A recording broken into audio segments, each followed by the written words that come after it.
वाले मुरली मनोहर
मेरे साथ।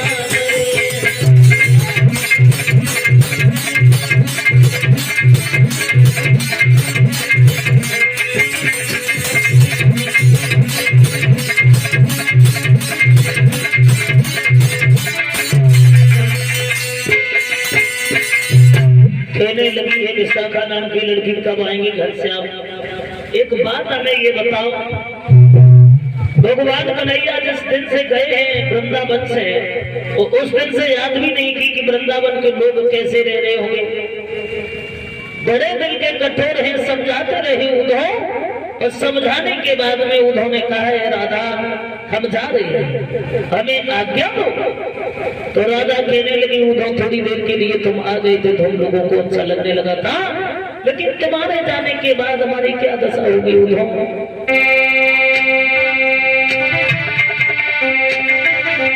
बोलिए राधा। उद्धव तारे गिन गिन के और रात कटेगी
कहने लगे हैं उधर चिंता नहीं करो, वो समय आने दो, आएंगे घनश्याम। अभी तो किसी उलझन में उलझे हुए हैं, उन्हें टाइम नहीं है।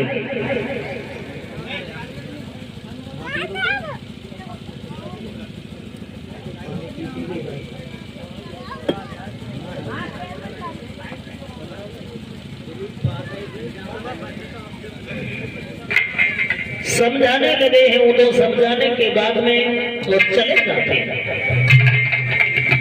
आओ देखते हैं कि भगवान श्याम सुंदर और रुक्मिणी का विवाह किस प्रकार से हुआ। महाराज भीष्म जो कुंदनपुर के रहने वाले हैं, उनके घर में उनके 5 पुत्र हैं और 5 पुत्रों के बाद में एक कन्या ने जन्म लिया। बहुत खुशी होकर के जीने लगे हैं, बहुत खुश हैं, सोचने लगे हैं हमारे घर में लक्ष्मी आ गई, लक्ष्मी ने जन्म लिया, बहुत खुश।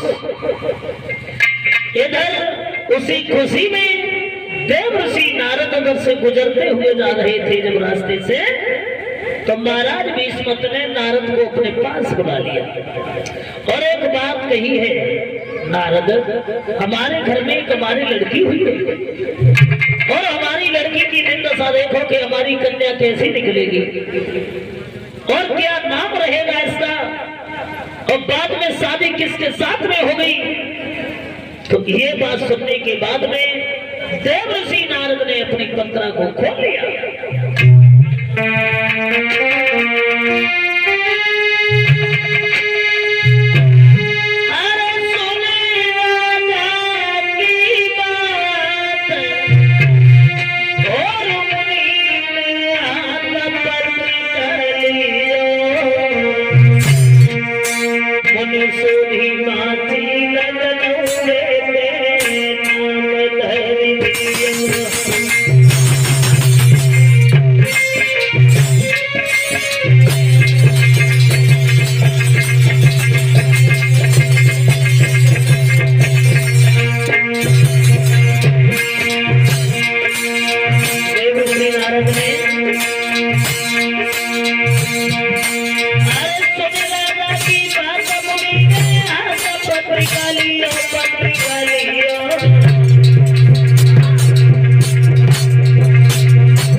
के बाद में नामकरण संस्कार किया तो उस कन्या का नाम रुक्मिणी रख दिया।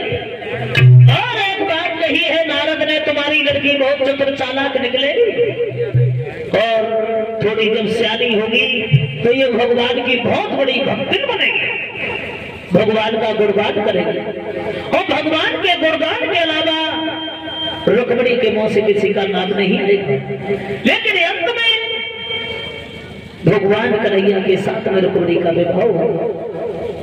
जो इतनी कही, इतनी बात सुनी महाराज भीष्म ने तो बहुत खुश हुए। अरे खुश भगती छाई गई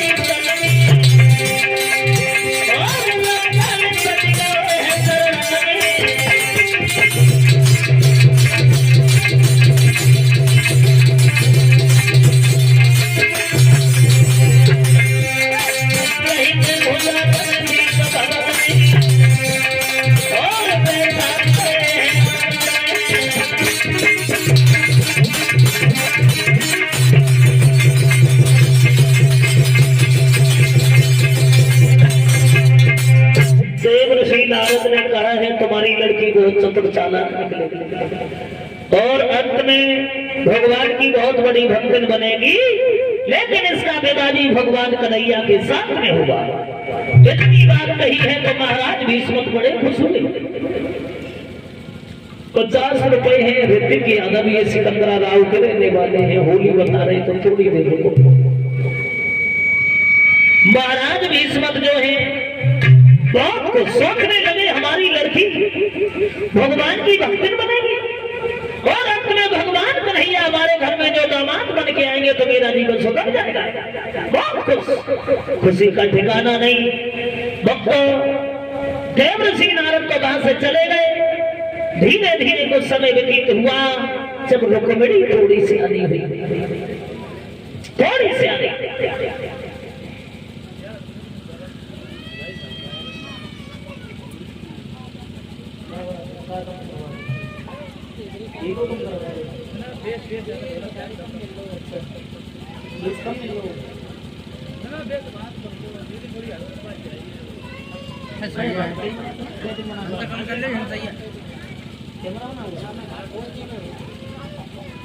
देव ऋषि नारद जो है चले जाते हैं।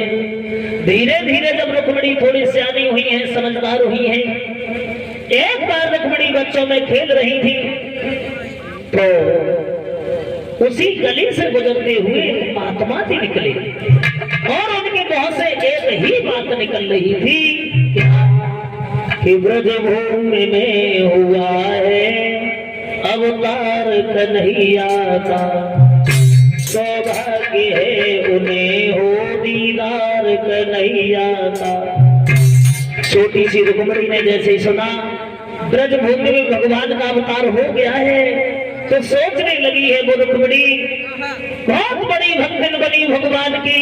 बताया ये जाता है थोड़ी जब सियानी हुई है कि सोचने लगी और बिटिया मन में, अरे जीवन दिल व्यर्थ हो रहे।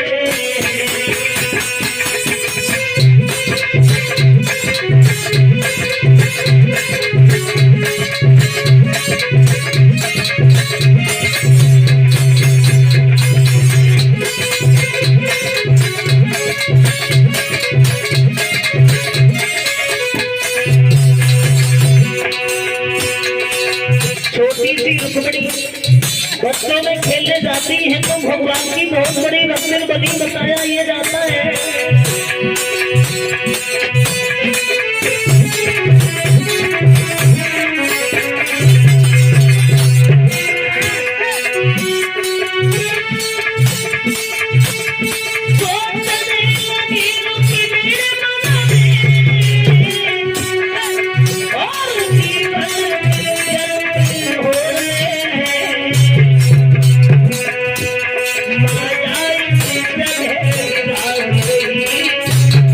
माया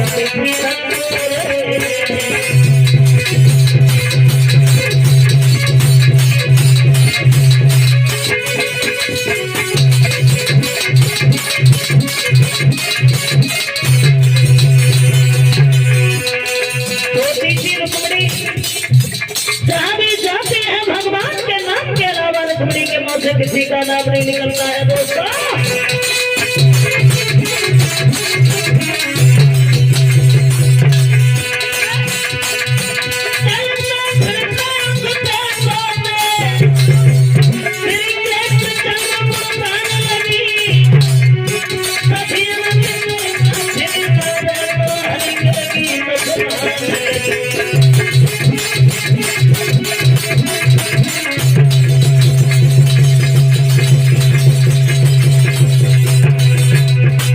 छोटी सी रुक्मिणी भगवान की इतनी बड़ी दीवानी हुई है, सोचने लगी है भगवान का अवतार हो गया, भगवान ब्रजभूमि में आ गए और खुश है, खुशी का अपार खुश।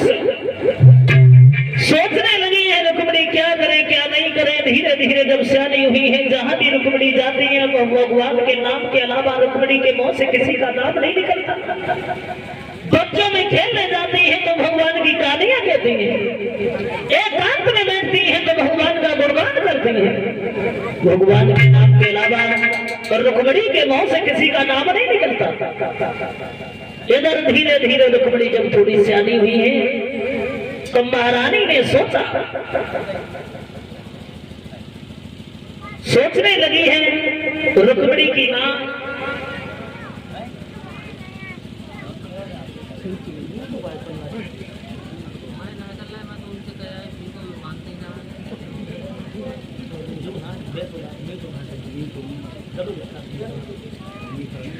रुक्मिणी की मां ने सोचा है कि हमारी लड़की अब शादी के लायक हो गई है और हमारे पति सारे दिन राज्य में लगे रहते हैं, उन्हें यह भी नहीं पता है कि हमारे घर में कोई लड़की है या नहीं है।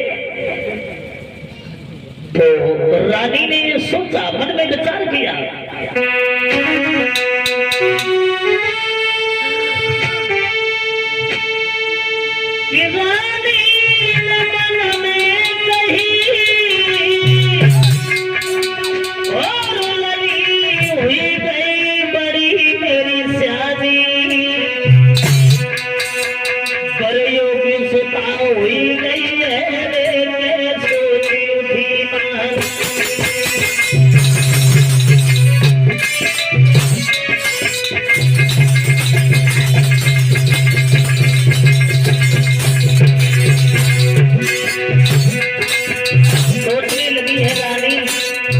अपने पति को बुलाऊंगी और कहूंगी कि हमारी बेटी की शादी करो।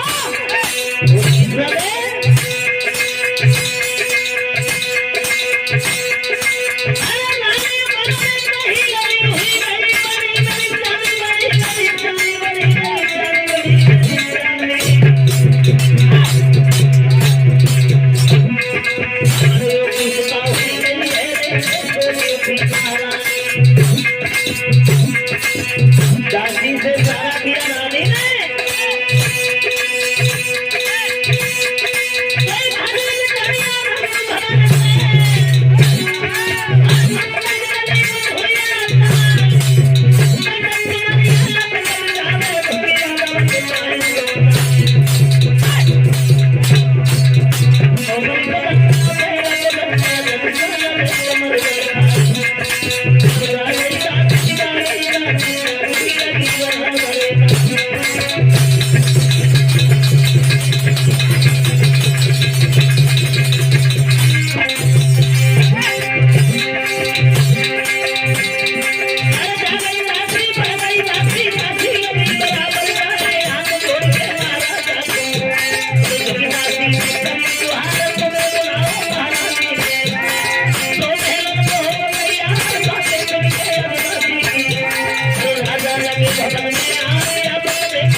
चली जाओ और जाकर के हमारे महाराज को महलों में बुला लो।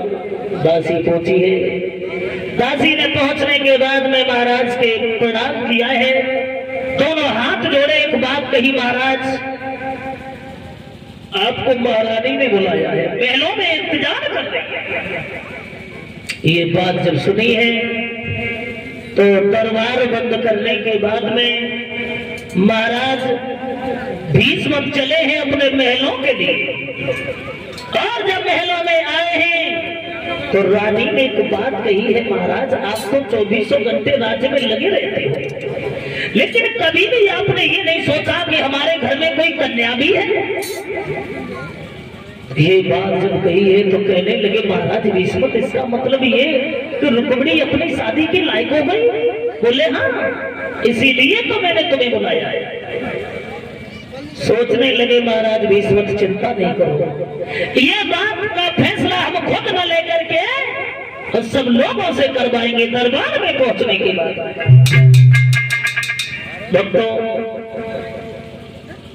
भोजन किया है, भोजन करने के बाद में जब दरबार में पहुंचे हैं महाराज भीष्म, तो महाराज भीष्म ने दरबार के लोगों से कहा है, देखिए दरबार के लोगों, आज का जितना भी काम है थोड़ी देर के लिए बंद रखा जाए।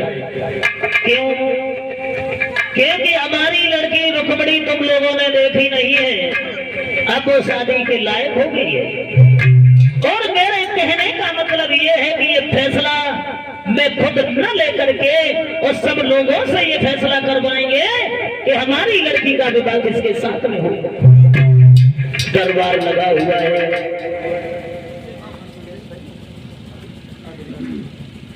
दरबार लगा हुआ है। कोई जब किसी का नाम लेता है खड़ा होकर के तो दूसरा उसके अवगुण बताने में जुट जाता है। इधर हुआ क्या है दोस्तों, सुबह से दोपहर हो गया लेकिन ये फैसला नहीं हुआ कि रुक्मिणी का विवाह किसके साथ में हो। बताया ये जाता है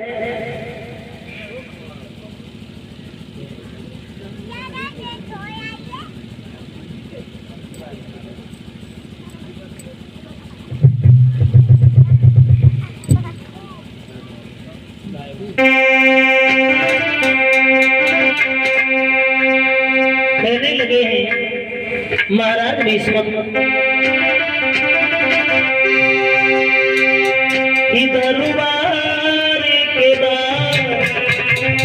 नारी से और राजन के और नाम बताने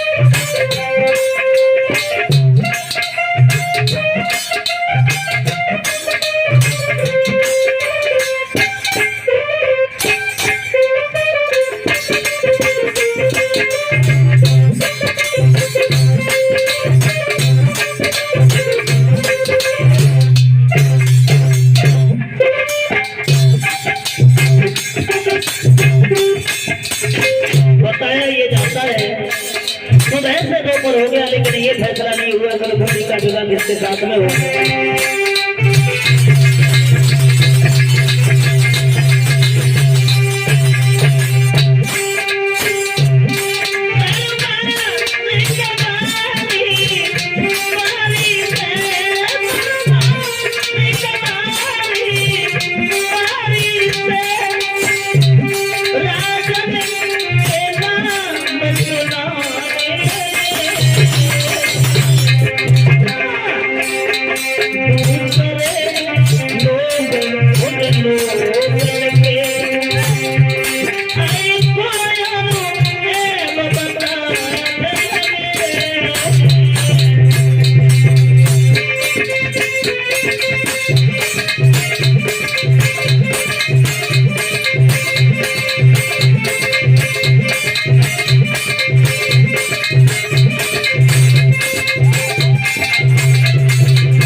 साथ में हो दोस्तों। कोई किसी का नाम लेता है तो खड़ा होकर के दूसरा उसके अवगुण बताने में जुट जाता है। बताया ये जाता है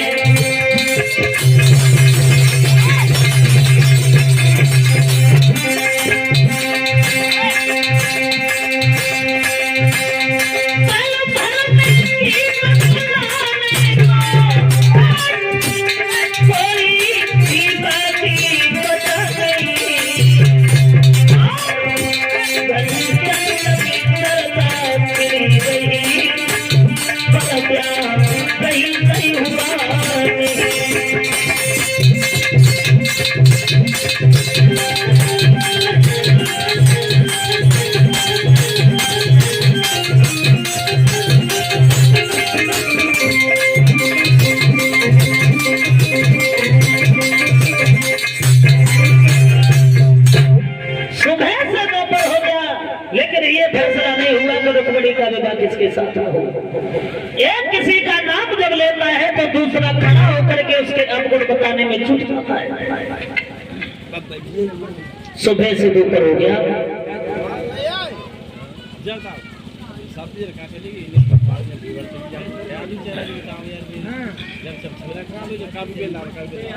और ये दिनेश यादव जो बढ़ार के रहने वाले हैं, प्रशांत यादव ये भी बढ़ार के रहने वाले हैं। 50 रुपए पुरस्कार दे रहे हैं, लिख रहे हैं एक होली। चलो आओ देखते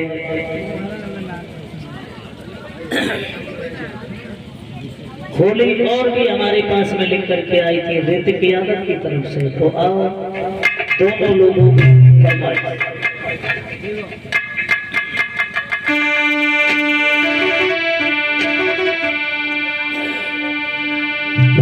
आओ देखते हैं वही होली भगवान श्याम सुंदर की। अरे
ध्यान दें सभी।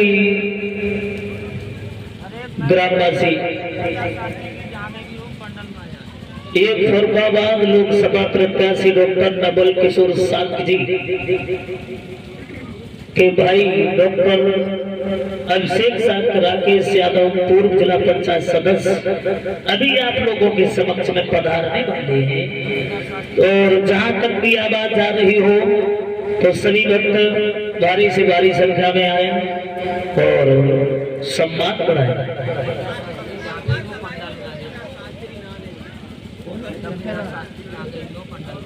और ध्यान दें श्रीमान दफेदार शास्त्री जी, यदि हमारी आवाज सुन रहे हैं तो कथा पंडाल में आ जाएं।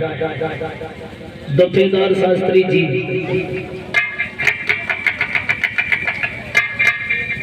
आओ देखते हैं वही जहां प्रसंग चल रहा था।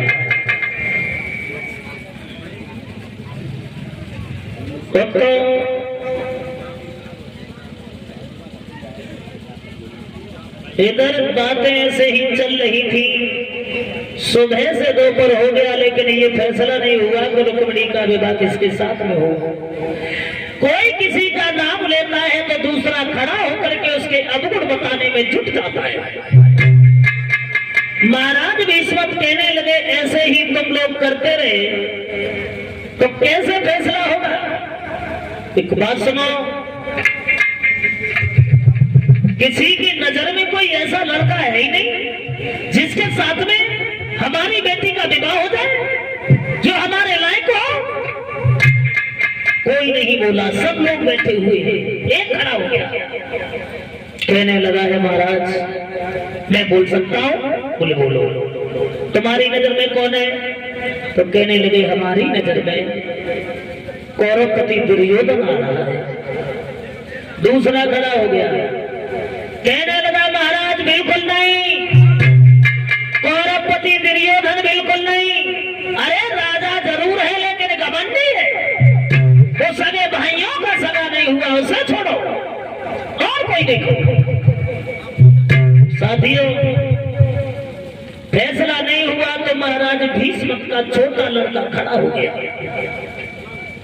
और एक बात कही है उस छोटे वाले लड़के ने कि महाराज हमारी भी समझ में आ रहा है, हमारी समझ में आ रहा है। कौन है। बोले है क्या नाम है।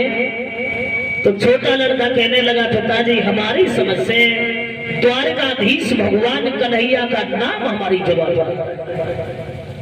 जो भगवान कन्हैया का नाम सुना महाराज विस्मत गलती से उछल पड़े, कहने लगे बेटा तुमने तो हमारे पेट की बात छीन ली, यही तो मेरा विचार था। फैसला हो गया, नाई और पंडित को बुलवाओ, खबर करा दो। बातें चल रही थी, खुशी का माहौल था, लेकिन महाराज भीष्मक का बड़ा लड़का रुकुम आ गया। रुकुम कहने लगा है पिताजी अरे भाई ये भीड़ क्यों लगी हुई है, क्या बात है।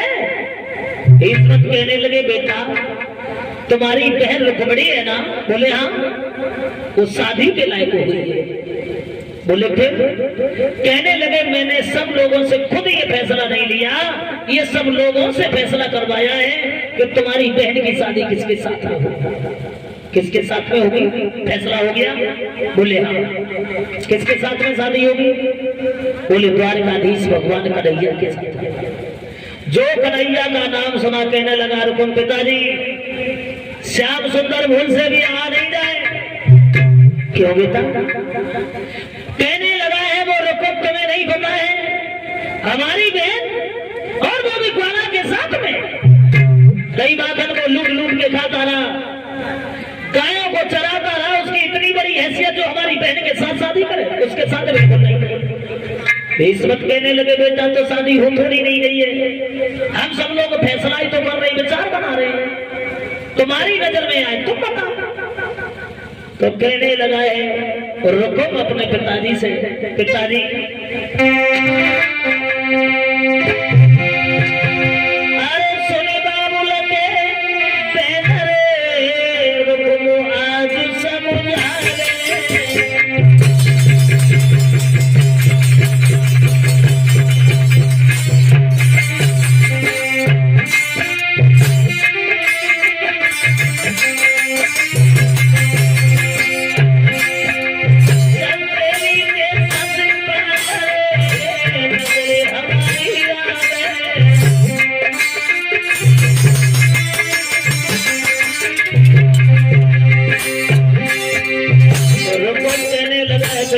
तुम्हें नहीं बताया। चंदेली के साले ससुराल और एक बात कहें,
भीष्मक जो है कहने लगे हैं, रुकम पागल है क्या?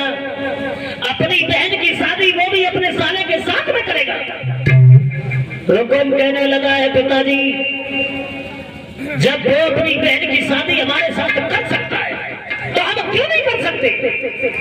हम अपनी बहन की शादी अपने साले के साथ में करेंगे और उससे बड़ा कोई पैसे वाला हमें दुनिया में दिखाई नहीं देता। हमारी बहन के मुकाबले कोई है नहीं ससुराल के अलावा। शादी करेंगे ससुराल के साथ में। और कन्हैया भूल से भी आ नहीं जाए, और जो भूल से भी कन्हैया आ गया ना, एक बात सुनो,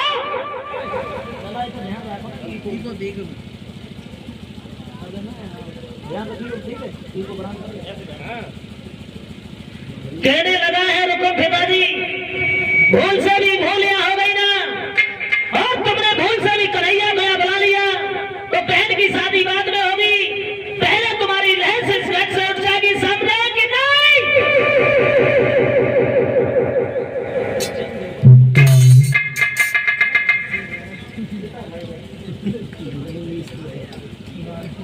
सो ये बात कही है तो कहने लगे हैं, महाराज भीष्मक बेटा हमारे तो 4 लड़कियां नहीं है, हमारे 1 लड़की है, शादी हो जाने दे।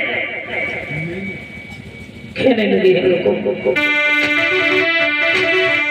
बेटा, अरे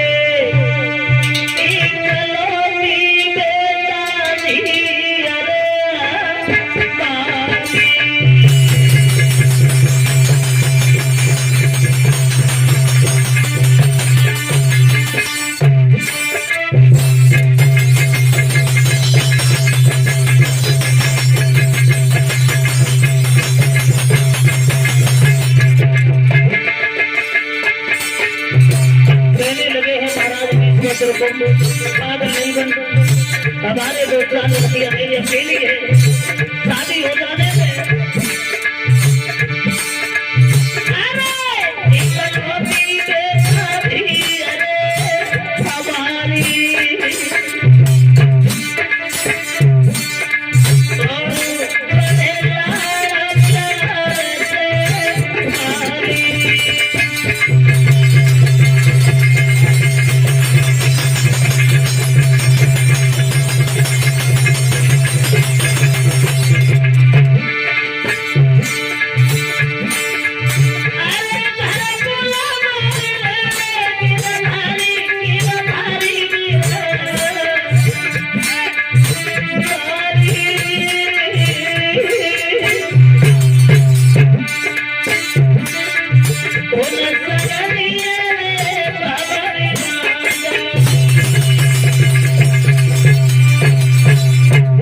कहने लगे, महाराज भीष्मक बेटा पागल नहीं बनो, हमारे तो 4 लड़कियां नहीं है, अकेली लड़की है, और तुम 5 भाइयों के बीच में एक काम करोगे, शादी हो जाने दो, और तुम अपने साले के साथ में शादी करोगे, समाज तुम्हें जीने नहीं देगा। कहने लगा है, रुकम तुम्हें नहीं पता, हमें समाज के तौर पे थोड़ी नहीं चलना, हमें तो अपने हिसाब से चलना है। हमारे मुकाबले हमारी इतनी हैसियत जो हम अपनी बहन की शादी कन्हैया के साथ में करें। गायों को चराता है वन में बंसी बजा रहा है। उसकी इतनी बड़ी हैसियत जो कई माखन लूट के घर में खा रहे हैं, और उसकी इतनी बड़ी हैसियत जो हमारी बहन से शादी करेगा? बिल्कुल नहीं। शादी करेंगे तो अपनी बहन की शादी हम अपने साले के साथ में करेंगे। पर एक बात और सुन लो, जो भूल से भी यहाँ पर आ गया कन्हैया ना, तो विवाद बढ़ जाएगा। कहने लगा है रुकम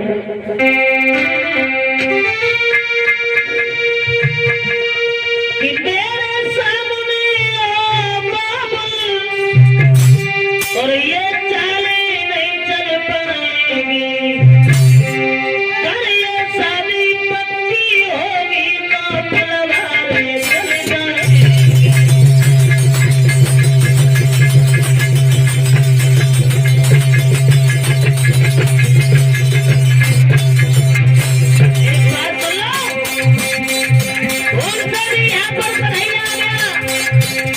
तो बहन की शादी बात में होगी, पहले तुम्हारी जाएगी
कैसा है ये मेरा पुत्र, जो हमारी कही हुई बात पर इसने धुन न दिया और इतना गलत कर रहा है, अपनी बहन की शादी अपने साले के साथ में कर रहा है।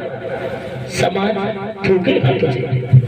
इतनी कहने के बाद में कहने लगा है रुको पिताजी, एक बात कान खोल करके सुन लो। यहाँ तुमने भूल से भी कन्हैया को बुला लिया और हम अपने साले को बुलाएंगे ससुराल को, और जब भूल से भी कन्हैया आ गया तो बहन की शादी बाद में होगी, पहले तुम्हारी लहस इस घर से उठ जाएगी। सामने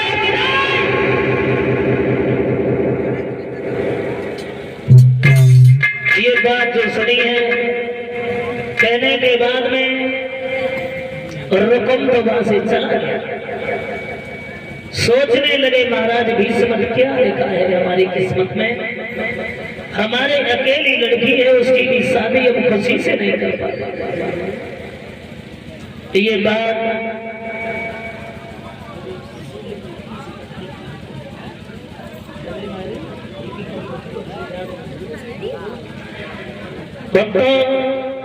रुकुम जो था महलों में गया है और उसने एक पत्र लिखा ससुराल के लिए। महाराज भीष्म बैठे हैं, सोचने लगे हैं जब इसका साला आएगा बारात लेकर के तो समाज कैसे जीतेगा, समाज सब ठूकेगा। लेकिन क्या करें जब नहीं मानता है। शर्म की वजह से महाराज भीष्म ने दरबार भी छोड़ दिया।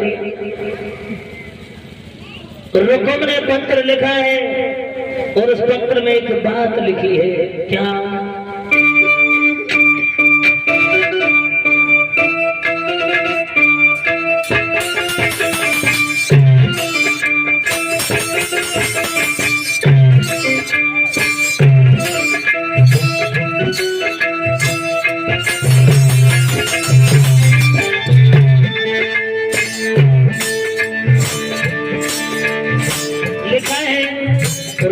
ससुराल के लिए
साथ में करेंगे, लेकिन हमारे पिताजी का ये विचार है कि कन्हैया के साथ में शादी करेंगे। और तो भूल से भी वहां से हम सुंदर आ गया, कन्हैया आ गया, तो पिता को बोल सकता है, इसलिए अकेले नहीं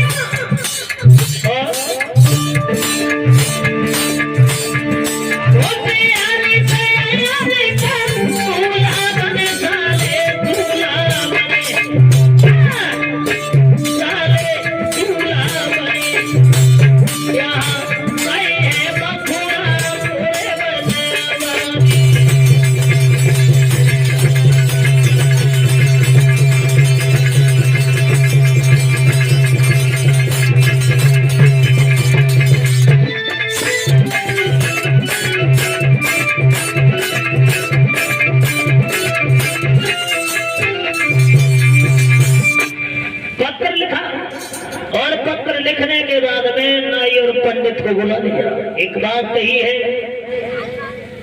ब्राह्मण देव,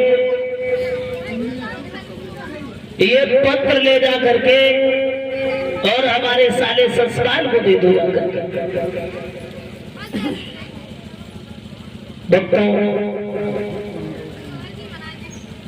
पत्र लेकर के नाई और ब्राह्मण चले आगे बढ़कर। और इधर हुआ क्या है, जब चंदेली में पहुंचे तो चंदेली में पहुंचने के बाद में जो देखा है, ससुराल ने कहा आओ ब्राह्मण देव, कहां से आए? तो कहने लगे हैं मैं कुंदनपुर से आया। अच्छा, कुंदनपुर में तो हमारी बहनें, हमारे बहनें रुखुम को जानते हो? उन्होंने ही भेजा है। क्यों भेजा है? तो कहने लगे ब्राह्मण देव बता रहे हैं, लेकिन एक बात हमें ये बताओ, क्या कि तुम्हारे बहनोई रुकुम जो है अपनी बहन की शादी तुम्हारे साथ करना चाहते हैं, तुम्हारा विचार क्या है? ससुराल तुम शादी करोगे या नहीं? ससुराल कहने लगा पंडित जी, जो हमारे बहनोई अपनी बहन की शादी हमारे साथ करना चाहते हैं तो मकाए को मना करें, हम तो तैयार हैं। और ये भी कहते हैं भगवान हमारे जैसे बहनोई समय मिले।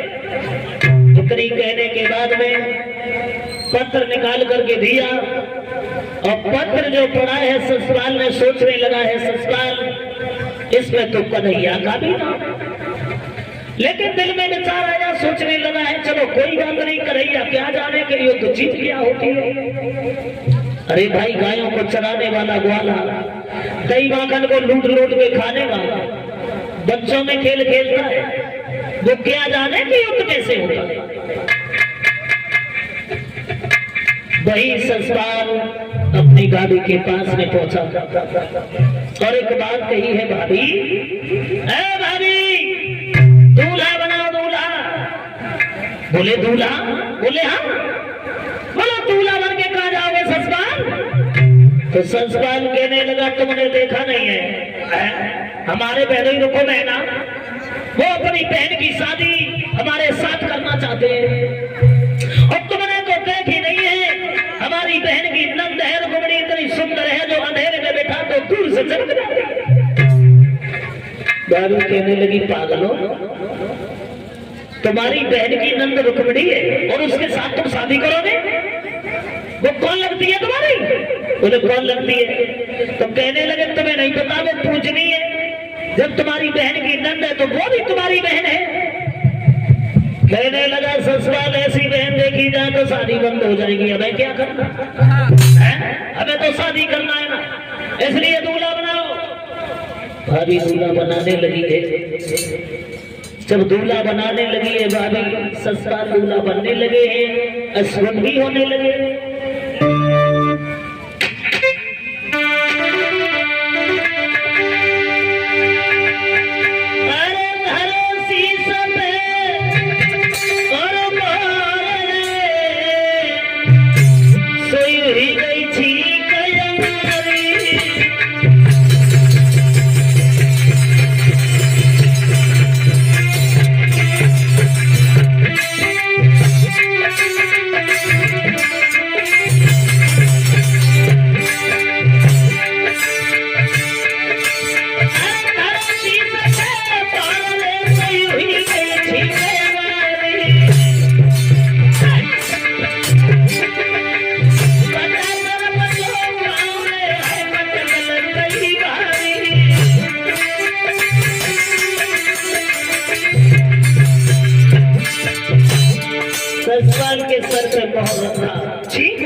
लड़की हंसने लगी।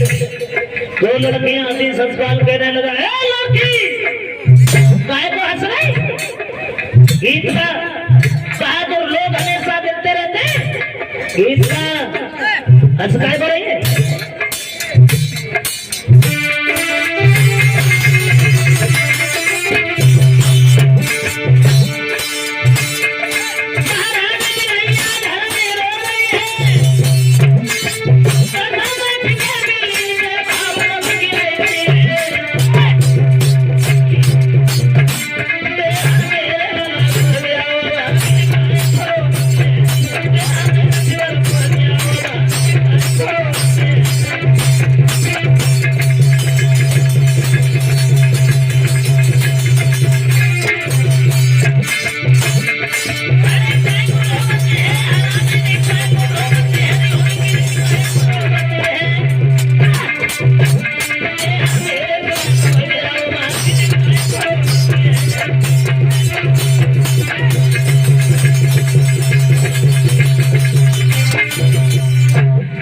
कहने लगी है भाभी काय को रो रही है? अश्विन रोने लगे, सर पे मोर रखा, ठीक हो गई और पटाटे जैसे ही पैर रखा ससपाल ने तो पैर फिसल गया, ससपाल गिर गई। लड़कियां गीत गा रही थी, हंसने लगी, गीत बंद कर दिया।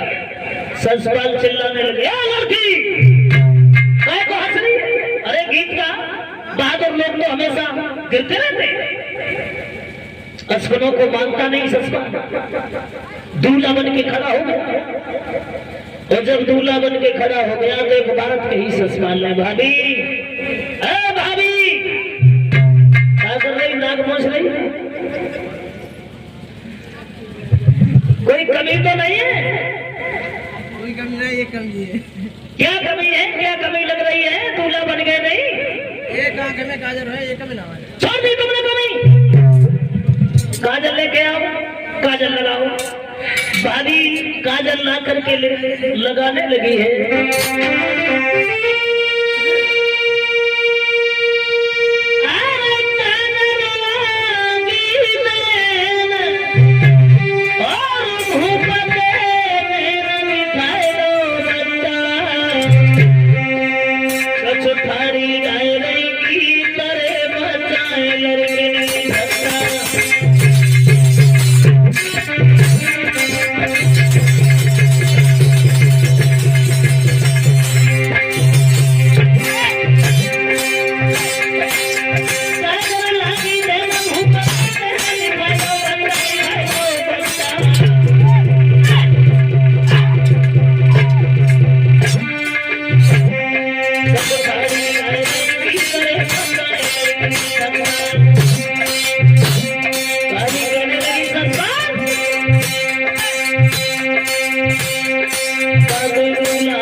जब पत्र भेजा है, ससपाल दूल्हा बनने लगा है। ससपाल दूल्हा बनने लगा, अश्विन भी होने लगे, लेकिन अश्विनों को नहीं। और दूल्हा बनने के बाद में खड़ा हो गया ससपाल। आओ एक भगवान का कीर्तन, उसके बाद में देखेंगे आगे।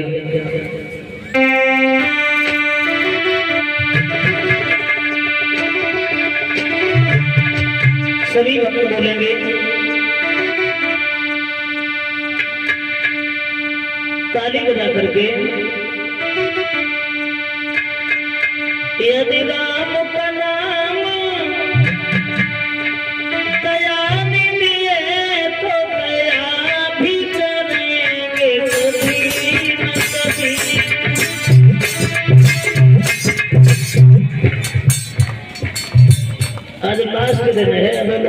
चाहिए हमें। आज बोल ले हो ताली बजा के, ऐसे अच्छा नहीं लगता है। पैसा खर्च कर रहे हो, भागवत करवा रहे हो और बैठ के कीर्तन न बोलो तो फिर फायदा क्या है। ताली बजा करके बोलो मन से।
देखते हैं भाई ना प्रसंग चल रहा था, देखा है ससकाल ने तो ससकाल फौज लेकर के चला है, खुद की भी फौज है, दंत वक्र की भी फौज है, जरासंध की भी फौज है, फौज लेकर के चला। शादी करने के लिए बताया ये जाता है। एक विद्वान ये कहता है दूल्हा बनने के बाद में, श्रृंगार करने के बाद में जब खड़ा हुआ है ससुराल, बताया ये जाता है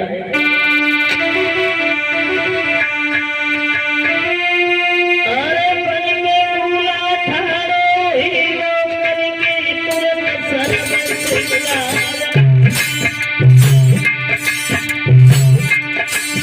और जैसे ही कदम धरो सब कुछ ठीक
को लेकर के खुद भी फौज है और दत्तवक्र की भी फौज है, जरासंध की भी फौज है।